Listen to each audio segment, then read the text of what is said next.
একদা হজরত খাজা মঈনুদ্দিন চিশতি রহমাতুল্লাহ আলাইহে ইসলাম প্রচারের উদ্দেশ্যে তার কিছু সঙ্গী সাথী সহ বর্তমানে আজমির শরীফের এক স্থানে এসে উপবেশন করলেন। হজরত খাজা মঈনুদ্দিন চিশতি রহমাতুল্লাহ আলাইহে যে স্থানে উপবেশন করেছিলেন তার অতি দূরে ছিল একটি বিশাল পুকুর। পুকুরটির বিশালত্বের কারণে সেখানকার স্থানীয় হিন্দুরা সেটিকে আনার সাগর বলে ডাকত। সেই পুকুরের চারপাশে ছিল অসংখ্য মন্দির। তৎকালীন হিন্দুরা সেই পুকুরটিকে অতি পবিত্র বলে বিবেচনা করত। তাদের বিশ্বাস ছিল সারাদিন অসংখ্য পাপ করার পরে যে ব্যক্তি সেই পুকুরে গোসল করবে তার পাপ ধুয়ে মুছে পরিষ্কার হয়ে যাবে। তাই তারা সবসময় সেই পুকুরটিকে আলোকসজ্জার মাধ্যমে উজ্জ্বল করে রাখত। বর্ণিত আছে সেই পুকুরে প্রতি রাতে আলোকসজ্জা করার জন্য এত পরিমাণ বাতি প্রজ্বলিত করা হতো, তার জন্য 3 মণ তেলের প্রয়োজন হতো। পুকুরটি অতিমাত্রায় পবিত্র বলে বিবেচিত হবার সকল হিন্দুদের সেখানে প্রবেশের অধিকার ছিল না। কেবলমাত্র উচ্চমানের ব্রাহ্মণরা সেই পুকুরে গোসল করতে পারত এবং সেই পুকুরের পানিকে স্পর্শ করতে পারত। তাদের বিশ্বাস ছিল ব্রাহ্মণ ছাড়া অন্য কেউ এই পুকুরের পানি স্পর্শ করলে পুকুরের পানি অপবিত্র হয়ে যাবে। খাজা মঈনুদ্দিন চিশতি রহমাতুল্লাহ আলাইহে ও তার সঙ্গীরা দীর্ঘ সফরের কারণে ক্লান্ত হয়ে পড়েছিলেন। তাই তারা কিছুক্ষণ বিশ্রাম নেওয়ার পরে যখন নামাজের সময় উপস্থিত হলো, তখন খাজা মঈনুদ্দিন চিশতি রহমাতুল্লাহ আলাইহে বখতিয়ার কাফি রহমাতুল্লাহ আলাইকে বললেন, হে বখতিয়ার, তুমি যাও নামাজের জন্য আজান দাও। খাজা মঈনুদ্দিন চিশতি রহমাতুল্লাহ আলাইহের কাছ থেকে এই হুকুম পেয়ে বখতিয়ার কাকি রহমাতুল্লাহ আলাইহে নামাজের জন্য আজান দিতে শুরু করলেন। হিন্দুস্তানের তখনও পর্যন্ত কোনো মানুষ তৌহিদের বাণী আজান শ্রবণ করেনি। যখন তারা প্রথম এই আজানের বাক্যগুলো শ্রবণ করলো, তখন তাদের মধ্যে একটি চাঞ্চল্যের সৃষ্টি হয়ে গেল। তারা বাড়ি থেকে বাইরে বেরিয়ে এসে একে অপরের সাথে বলাবলি করতে লাগলো, এই ফকিরগুলি কোথা থেকে এখানে আসলো এবং তারা এগুলি কি বলছে।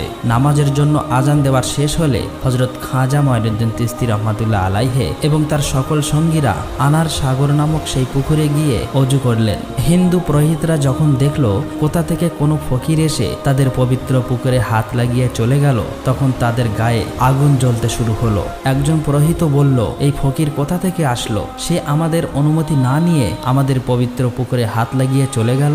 আমরা এই পুকুরকে কতটা পবিত্র বলে গণ্য করি, এই মুসাফিরগুলি আমাদের পুকুরে হাত লাগিয়ে আমাদের পুকুরটিকে অপবিত্র করে দিয়েছে। অবশ্যই এর একটা বিহিত করতে হবে। এরপর খাজা মঈনুদ্দিন চিশতি রহমাতুল্লাহ আলাইহে তার সকল সঙ্গীদের নিয়ে নামাজ আদায়ের জন্য জামাতে দাঁড়িয়ে গেলেন। আর সকল মানুষগুলি সেই দৃশ্যগুলি দেখলো। সেই দৃশ্য দেখে বলতে লাগলো, এ তো দেখছি এক আশ্চর্য ফকির। উপাসনার যত দেবদেবী সবই তো আমাদের মন্দিরে আছে।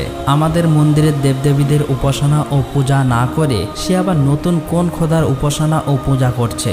যদি এই মন্দিরের বাইরে কোনো খোদা থেকে থাকে তাহলে তো তাকেও মন্দিরের ভিতরে এনে স্থাপন করা দরকার, যাতে মানুষও তার পূজা করতে পারে। এভাবেই সন্ধ্যা ঘনিয়ে আসলো। সন্ধ্যা ঘনিয়ে এলে রাজা পৃথ্বীরাজের উটের রাখালরা তাদের উটগুলিকে নিয়ে সেই স্থানে এসে হাজির হলেন।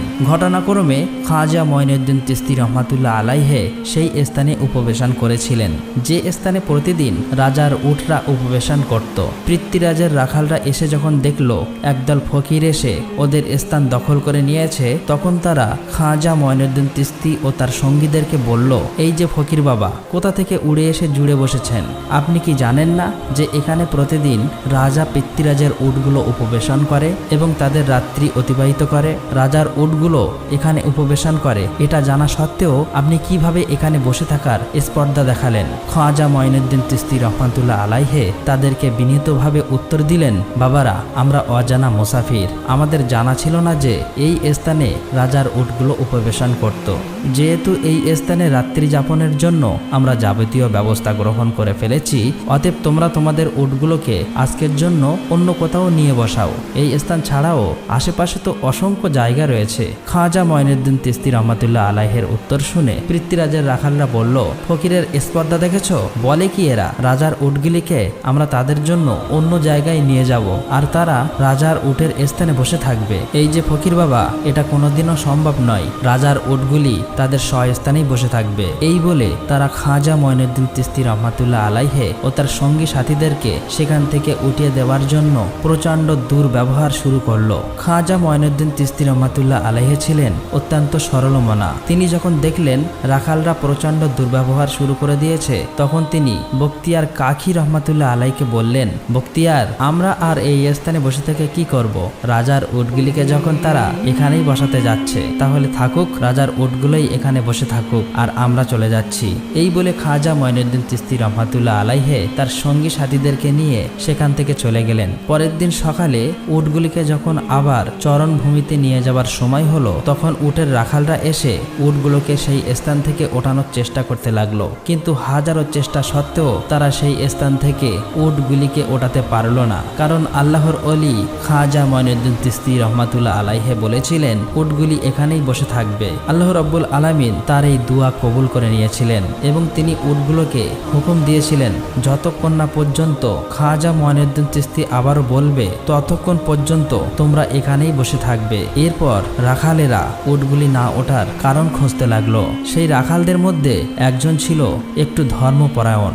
সে বলল, তোমাদের কি মনে আছে আমরা গতকাল এই স্থান থেকে একজন ফকির বাবাকে উঠিয়ে দিয়েছিলাম? তিনি উঠতে উঠতে বলেছিলেন, আচ্ছা আমরা চলে যাচ্ছি, রাজার উট এখানেই বসে থাকবে। আমার মনে হয় তার সেই কথার কারণে রাজার উটগুলি আর উঠতে পারছে না। হয়তো তিনি একজন বড় জাদুঘর অথবা তিনি ভগবানের কোনো অবতার। চলো আমরা এই বিষয়টিকে মহামান্য রাজার কর্ণগোচর করি। অতঃপর রাখালেরা পিতৃরাজের কাছে গিয়ে করজোরে নিবেদন করল, মহারাজ, আমরা অনেক চেষ্টা করেও আপনার উটগুলিকে তাদের স্থান থেকে ওঠাতে পারছি না এবং তাদেরকে চরণভূমিতে ঘাস খাওয়ানোর জন্য নিয়ে যেতে পারছি না।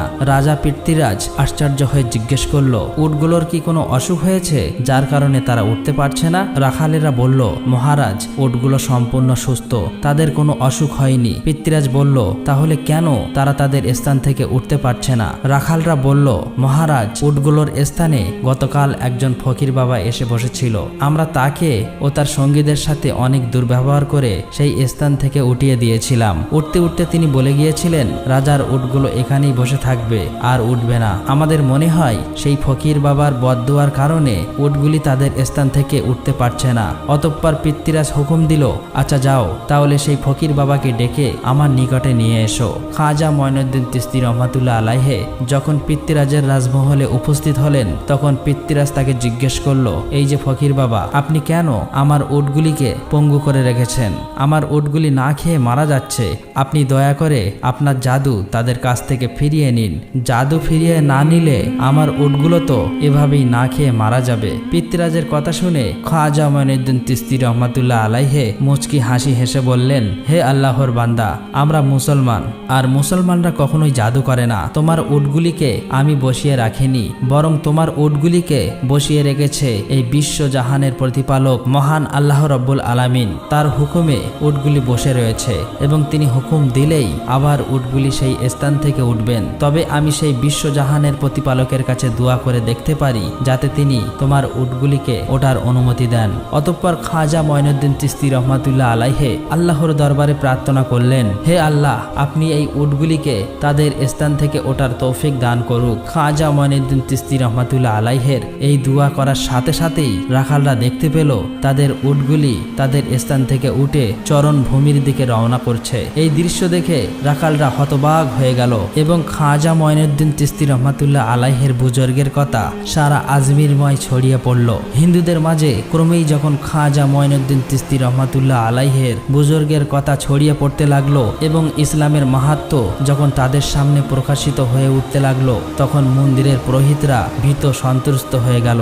তারা ভাবতে লাগলো এভাবেই চলতে লাগলে সকল হিন্দুগুলি মুসলমানে পরিণত হয়ে যাবে। অতঃপর তারা পৃথ্বীরাজের কাছে গিয়ে আরজ করল, মহারাজ, এই ফকিরগুলি আমাদের রাজ্যে একটি হাঙ্গামা সৃষ্টি করেছে। আপনি যদি এখনই এর কোনো উপযুক্ত ব্যবস্থা গ্রহণ না করেন, তাহলে এই ফকির সকল হিন্দুদেরকে মুসলমানে পরিণত করে ফেলবে, আর তখন আমাদের মূর্তিদেরকে পুজো করার মতো আর কেউ থাকবে না। আপনি তাদেরকে এখান থেকে তাড়িয়ে দিন, আর না হলে তারা আমাদেরকে এখান থেকে বিতাড়িত করে দেবে। মহারাজ, মহারাজ, আমরা আপনাকে আরো ভয়ঙ্কর সংবাদ দিচ্ছি। তা হলো এই যে এই ফকিরগুলি বলে আমরা যে মূর্তিগুলি পূজা করি এগুলি পূজার উপযুক্ত নয়। তারা বলে এগুলা নাকি কেবলমাত্র পাথরের প্রাণহীন বস্তু, এগুলোর কোনো শক্তি নেই। সাধারণ মানুষকে এই কথাগুলি বলে তারা বিভ্রান্ত করতে চায়। আর যে বিষয়টি সবচাইতে আপত্তিজনক সেটি হলো এই ফকিররা প্রতিদিন 5 বার আমাদের পবিত্র পুকুরে হাত লাগিয়ে সেটাকে অপবিত্র করছে। পুরোহিতদের কাছ থেকে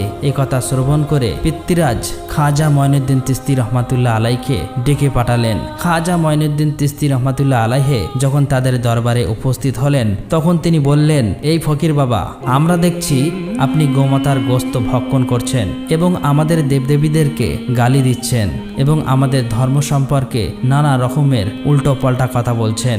আমরা এগুলিকে বিন্দু মাত্র সহ্য করব না। আমরা আরো দেখছি আপনি আমাদের পবিত্র পুকুরটিকে আপনার অপবিত্র হাত লাগিয়ে নষ্ট করে দিচ্ছেন। আপনি এখনই আমাদের দেশ থেকে বিদায় গ্রহণ করুন। খাজা মঈনুদ্দিন চিশতি রহমাতুল্লাহ আলাইহি বললেন, বাবা, আমরা ছাড়াও তো এই পুকুরে অসংখ্য মানুষ গোসল করে, আমরা তো আর গোসল করি না, আমরা শুধু অজু করি। তাদের পুরো শরীর লাগলে যদি এই পুকুরে পানি নষ্ট না হয় তাহলে আমাদের হাত মুখের পানি দ্বারাই পুকুরটি নষ্ট হবার কোনো কারণ রয়েছে কি? খাজা মঈনুদ্দিন চিশতি রহমাতুল্লাহ আলাইহির উত্তর শুনে পিতৃরাজ বলল, তারা সবাই আমাদের ধর্মের মানুষ, আর তোমরা কোথা থেকে উড়ে এসে জুড়ে বসেছো? তোমরা আমাদের ধর্মের নও, এই জন্য তোমাদের হাত লাগাই আমাদের পুকুরের পানি নষ্ট ও অপবিত্র হয়ে যাচ্ছে। খাজা মঈনুদ্দিন চিশতি রহমাতুল্লাহ আলাইহি তখন বললেন, আচ্ছা বাবা, আমরা আর তোমাদের পুকুরের পানিতে হাত লাগাবো না, তবে আমাদের যেহেতু পানির প্রয়োজন রয়েছে তাই আমরা চাচ্ছি তোমাদের পুকুর থেকে শুধুমাত্র পানি তুলে নিব। পিতৃরাজ বলল, ঠিক আছে, তোমরা পানি নিতে পারো, কিন্তু পুকুরে তোমাদের পাত্র স্পর্শ করবে, তোমাদের হাত যেন স্পর্শ না করে। যদি তোমাদের হাত স্পর্শ করে তাহলে আমরা এর বিরুদ্ধে কঠোর ব্যবস্থা নেব। রাজার সঙ্গে সমঝোতা হবার পরে খাজা মঈনুদ্দিন চিশতি রহমাতুল্লাহ আলাইহি তার প্রধান খলিফা বখতিয়ার কাকি রহমাতুল্লাহ আলাইকে বললেন, বখতিয়ার, তুমি যাও, গিয়ে রাজার পুকুর থেকে এক পাত্র পানি নিয়ে আসো, কিন্তু তুমি খুব সাবধানে রাজার পুকুর থেকে পানি তুলবে যাতে তোমার হাত সেই পুকুরে স্পর্শ না করে।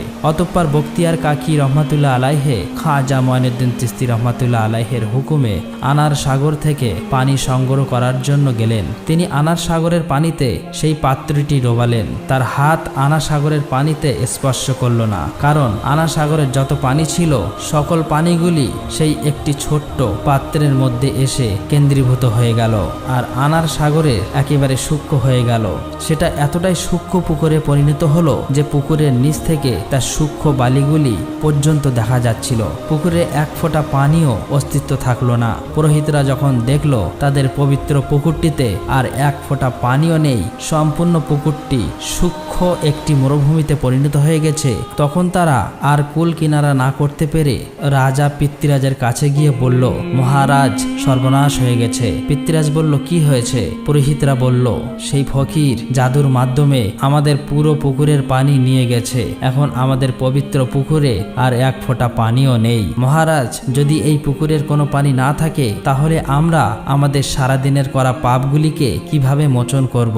আর দূর দূরান্ত থেকে অসংখ্য হিন্দু মানুষ এই পুকুরে গোসল করার জন্য এবং তাদের পাপগুলোকে ধৌত করার জন্য আসে। এখন যদি এই পুকুরের পানি না থাকে তাহলে আর সেই হিন্দুগুলো এখানে আসবে না, এতে আমাদের বড় একটা ক্ষতি হয়ে যাবে। আজমিরের সম্মান ধুলোর সাথে মিশে যাবে। রাজা পিতৃরাজ এক মহা চিন্তায় পড়ে গেলেন। তিনি খাজা মঈনুদ্দিন চিশতি রহমাতুল্লাহ আলাইহির বিরুদ্ধে একটি শক্ত পদক্ষেপ নিতেও ভয় পাচ্ছিলেন, কারণ তার মনেও ভয় হচ্ছিল যদি খাজা মঈনুদ্দিন চিশতি রহমাতুল্লাহ আলাইহির বিরুদ্ধে সৈন্য প্রেরণ করা হয় আর তিনি যদি সেই সৈন্যদেরকেও জাদু করেন তাহলে তারা মহা বিপদে পড়বে। তাই তিনি বললেন, তোমরা যাও, সেই ফকিরকে আমার কাছে ডেকে নিয়ে আসো।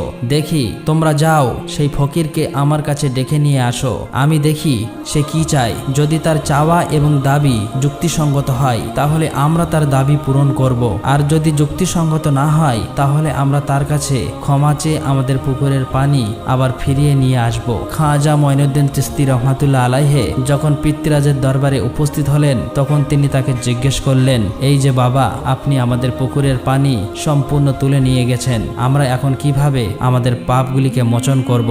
সারা দিনের করা পাপগুলি পুকুরে গোসল করার মাধ্যমেই আমরা ধুয়ে ফেলি, এখন যদি পুকুরের পানি না থাকে তাহলে আমরা কিভাবে পাপ মোচন করব? খাজা মঈনুদ্দিন চিশতি রহমাতুল্লাহ আলাইহি বললেন, দেখো বাবা, তোমাদের কাছে না হয় আনার সাগর আছে, সমস্ত পৃথিবীর প্রতিটা প্রান্তে আনা সাগর নেই, তাহলে সেই মানুষগুলি কিভাবে তাদের পাপগুলো মোচন করবে? মূলত পাপ মোচন করার ক্ষমতা এই পুকুরের পানিতে নেই, বরং পাপ মোচন করেন সেই আল্লাহ রাব্বুল আলামিন, যিনি সমগ্র আসমান, জমিন ও পৃথিবী সৃষ্টি করেছেন, যার হুকুম ছাড়া একটি গাছের পাতাও নড়ে না। তাই আমি তোমাদেরকে দাওয়াত দিচ্ছি, তোমরা এই ভ্রান্তির পথ পরিত্যাগ করে হেদায়েত ও নূরের পথে ফিরে এসো। সেখানে উপস্থিত থাকা হাজার হাজার হিন্দু খাজা মঈনুদ্দিন চিশতি রহমাতুল্লাহ আলাইহির এই কথাগুলি মন্ত্রমুগ্ধের মতো শ্রবণ করছিলেন। অতঃপর মঈনুদ্দিন চিশতি রহমাতুল্লাহ আলাইহি বললেন, যাও বখতিয়ার, তুমি যে পাত্রে ওই পুকুরের পানি ভরেছিলে, আবার সেই পাত্রের পানি পুকুরে ঢেলে দিয়ে আসো। বখতিয়ার কাকি রহমাতুল্লাহ আলাইহি খাজা মঈনুদ্দিন চিশতি রহমাতুল্লাহ আলাইহির হুকুমে সেই পাত্র থেকে আনা সাগরে আবার পানি ঢাললেন। সেই পাত্রের পানি ঢালার সাথে সাথে আনা সাগর আবার কানায় কানায় পানিতে পরিপূর্ণ হয়ে গেল। খাজা মঈনুদ্দিন চিশতি রহমাতুল্লাহ আলাইহির এই বিস্ময়কর কারামত দেখে অসংখ্য হিন্দু সেখানেই কলেমা পাঠ করে মুসলমান হয়ে গেলেন। হিন্দু পুরোহিত ও পণ্ডিতেরা যখন দেখল খাজা মঈনুদ্দিন চিশতি রহমাতুল্লাহ আলাইহির এই কারামত দেখে হাজার হাজার হিন্দু মুসলমানে পরিণত হয়ে গেল, তখন তাদের চিন্তার আর শেষ থাকলো না। তারা পৃথ্বীরাজের কাছে গিয়ে বলল, মহারাজ, এখনই যদি এর একটা বিহিত না করা হয়, তাহলে সকল হিন্দুরা মুসলমানে পরিণত হয়ে যাবে। পৃথ্বীরাজ বলল, তোমরা আমাকে পরামর্শ দাও, আমি কিভাবে ফকিরের সাথে মোকাবেলা করতে পারি? পুরোহিতরা বলল, এই ফকির একদম মস্ত বড় জাদুঘর, অতএব জাদুর মোকাবেলা জাদু দিয়েই করতে হবে। আমাদের মধ্য থেকে একজন মস্ত বড় পুরোহিত জাদুঘরকে আপনি তার মোকাবেলা করার জন্য পাঠান। যদি আমাদের সেই পুরোহিত জাদু দিয়ে মোকাবেলা করে তাকে পরাজিত করতে পারে, তাহলে আমরা আমাদের হিন্দু ধর্মের গৌরব পুনরায় ফিরে পাবো। তৎকালীন যুগে রামদেব নামক একজন মস্ত বড় পুরোহিত ও জাদুঘর ছিল। পৃথ্বীরাজ তাকে ডেকে বলল, রামদেব, আমি তোমাকে দায়িত্ব দিচ্ছি, এই ফকিরকে জাদুর মাধ্যমে তুমি পরাজিত করো। তুমি যদি তাকে জাদুর মাধ্যমে পরাজিত করতে পারো, তাহলে কেবল আমরা আমাদের হিন্দু ধর্মের গৌরব ফিরে পাবো। রামদেব পৃথ্বীরাজকে আশ্বস্ত করে বলল, মহারাজ, আপনি কোনো চিন্তা করবেন না, এই ফকির যে জাদুগুলো দেখাচ্ছে তাকে পরাজিত করা আমার বাম হাতের খেলা মাত্র। আপনি নিশ্চিন্তে থাকুন, এই ফকিরকে আমি পরাজিত করে আমাদের হিন্দু ধর্মের গৌরব পুনরায় ফিরিয়ে আনবো। অতঃপর রামদেব তার সঙ্গী সাথীদেরকে নিয়ে খাজা মঈনুদ্দিন চিশতি রহমাতুল্লাহ আলাইহির সাথে মোকাবেলা করার জন্য তার সম্মুখে হাজির হলো। সে তার সম্মুখে গিয়ে বলতে লাগলো, হে মঈনুদ্দিন, যদি তোমার শক্তি ও সামর্থ্য থাকে তাহলে এসো, আমার সাথে জাদুর মোকাবেলা করো। তোমার মতো অসংখ্য জাদুঘরকে আমি পরাজিত করেছি, আর তোমাকে পরাজিত করা তো আমার বাম হাতের খেলা মাত্র। কিন্তু খাজা মঈনুদ্দিন চিশতি রহমাতুল্লাহ আলাইহি তার কথাগুলোর কোনো উত্তর দিলেন না। যখন রামদেব দেখলো খাজা মঈনুদ্দিন চিশতি রহমাতুল্লাহ আলাইহি তার কথাগুলোর কোনো উত্তর দিচ্ছে না, তখন সে তাকে অশ্লীল ভাষায় গালিগালাজ করতে লাগলো। রামদেব যখন সীমা ছাড়িয়ে গেল, তখন খাজা মঈনুদ্দিন চিশতি রহমাতুল্লাহ আলাইহি তার চোখের দিকে চোখ রেখে ধমকের সুরে বললেন, রামদেব, তুই চিৎকার চেঁচামেচি করছিস, অথচ আমি তোর কপালে ঈমানের জ্যোতি দেখতে পাচ্ছি। খাজা মঈনুদ্দিন চিশতি রহমাতুল্লাহ আলাইহির এই কথা শ্রবণ করার সাথে সাথে রামদেবের শরীরে কম্পন শুরু হয়ে গেল, আর এর মাধ্যমেই আল্লাহ রাব্বুল আলামিন তার অন্তরে ঈমানের নূর ঢুকিয়ে দিলেন। অতঃপর রামদেব খাজা মঈনুদ্দিন চিশতি রহমাতুল্লাহ আলাইহির চরণতলে লুটিয়ে পড়ে বললেন, হে আল্লাহর কামেল ওলি, আমি আপনার সাথে অনেক বেয়াদবি করেছি, আপনি আমাকে ক্ষমা করে দিন, আর আমাকে কলেমা পড়িয়ে ইসলামের সুশীতল ছায়াতলে আসার সুযোগ দান করুন। অতঃপর সেখান থেকে রামদেব খাজা মঈনুদ্দিন চিশতি রহমাতুল্লাহ আলাইহির হাতে হাত রেখে কলেমা পড়ে মুসলমান হয়ে গেলেন। অতঃপর মঈনুদ্দিন চিশতি রহমাতুল্লাহ আলাইহি রামদেবের নাম রাখলেন মোহাম্মদ সাদিক। ইতিহাস সূত্রে জানা যায়, পরবর্তীতে রামদেব একজন বিশাল আল্লাহর অলিতে পরিণত হয়েছিলেন। প্রিয় দর্শক, একটু ভেবে দেখুন, যে রামদেব এসেছিল খাজা মঈনুদ্দিন চিশতি রহমাতুল্লাহ আলাইহিকে পরাজিত করতে, সেই রামদেবই এখন তার হাতে হাত দিয়ে ইসলামের সুশীতল ছায়াতলে আশ্রয় গ্রহণ করলো। এটি মূলত আল্লাহ রাব্বুল আলামিনের কারিশমা ও কুদরত। তিনি যখন যাকে যেভাবে ইচ্ছা হেদায়েত দান করতে পারেন। আমিন। আসসালামু আলাইকুম।